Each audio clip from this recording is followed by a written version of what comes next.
मृत्यु के बाद क्या होता है? क्या शरीर खत्म होते ही सब कुछ खत्म हो जाता है, या फिर मृत्यु के बाद भी एक ऐसी यात्रा शुरू होती है जिसके बारे में गरुड़ पुराण में विस्तार से वर्णन मिलता है?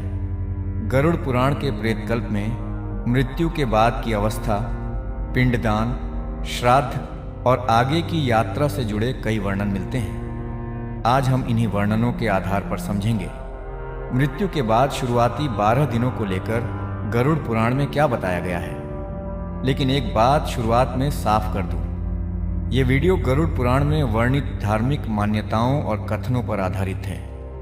इन्हें वैज्ञानिक रूप से सिद्ध तथ्य के रूप में प्रस्तुत नहीं किया जा रहा। मृत्यु के बाद पहली अवस्था गरुड़ पुराण के प्रेतकल्प में मृत्यु के बाद जीव की अवस्था को प्रेत से जोड़कर वर्णित किया गया है।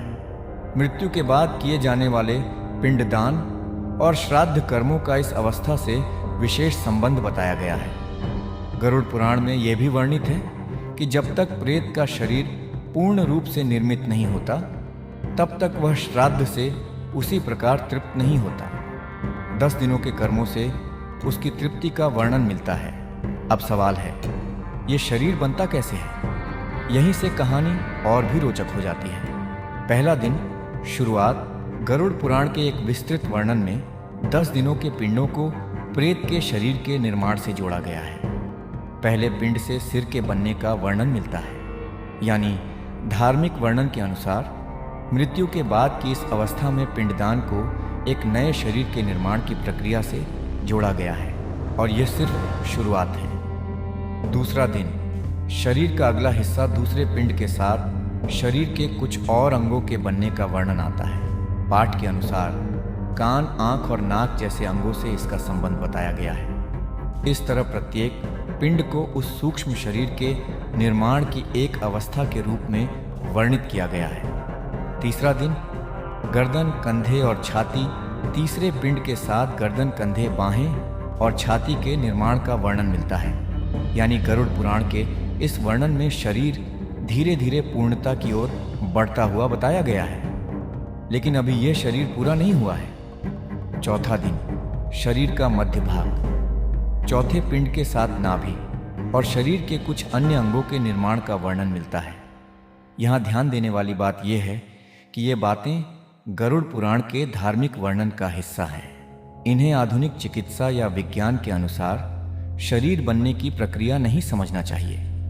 पांचवां दिन पैर और निचला शरीर, पांचवें पिंड के साथ जांघों, पिंडलियों, पैरों और पैरों के निचले हिस्से के बनने का वर्णन मिलता है। इस तरह पाठ में शरीर के अलग अलग हिस्सों को 10 दिनों के पिंडों से जोड़ा गया है। छठा दिन आंतरिक अंग छठे पिंड के साथ महत्वपूर्ण आंतरिक अंगों के बनने का वर्णन मिलता है।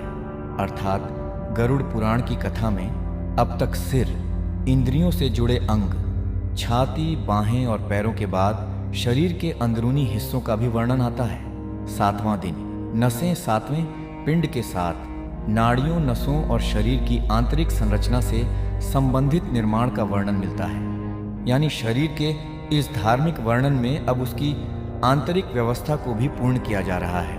आठवां दिन दांत और बाल, आठवें पिंड के साथ दांत और बाल बनने का वर्णन मिलता है।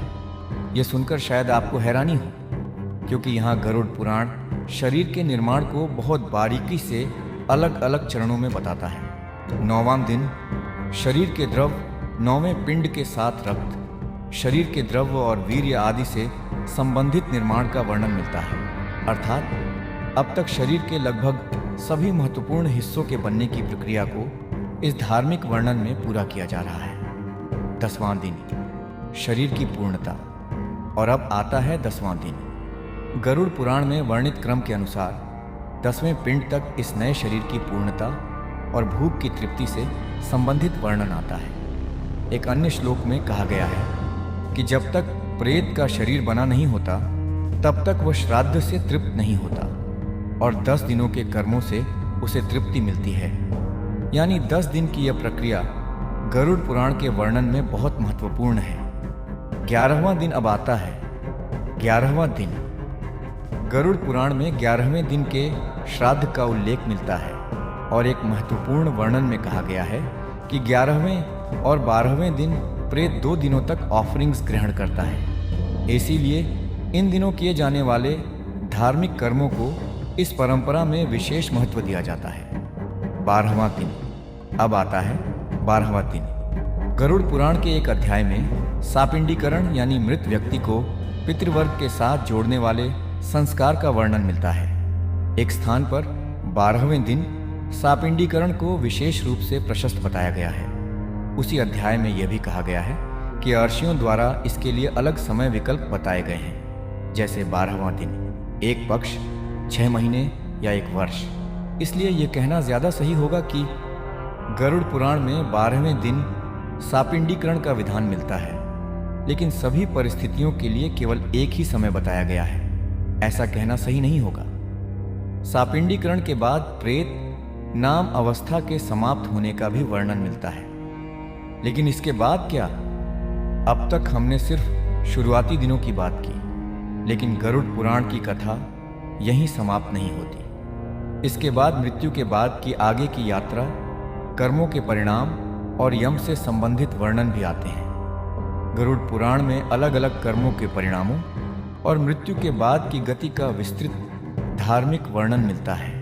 यानी इस पूरी कथा का एक बड़ा संदेश ये है कि मनुष्य को अपने कर्मों के प्रति सावधान रहना चाहिए। सबसे बड़ी सीख, मृत्यु के बारे में सुनकर डरना आसान है, लेकिन इन धार्मिक वर्णनों का उद्देश्य केवल डर पैदा करना नहीं माना जाना चाहिए।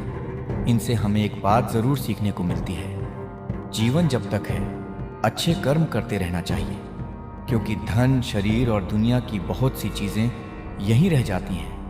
लेकिन हमारे कर्मों को हिंदू धार्मिक परंपरा में अत्यंत महत्वपूर्ण माना गया है। तो दोस्तों, आज हमने जाना कि गरुड़ पुराण में मृत्यु के बाद के शुरुआती 12 दिनों को लेकर क्या वर्णन मिलता है।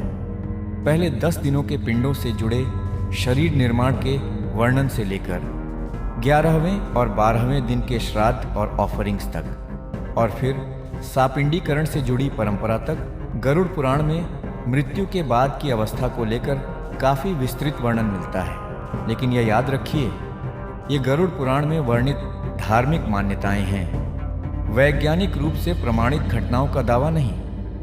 अगर आप चाहते हैं कि अगले वीडियो में हम जानें मृत्यु के बाद आगे की यात्रा कैसी बताई गई है, यमलोक का मार्ग कैसा है, और गरुड़ पुराण कर्मों के परिणाम के बारे में क्या कहता है, तो इस वीडियो को लाइक करें और धर्मपथ को सब्सक्राइब ज़रूर करें। हर हर महादेव।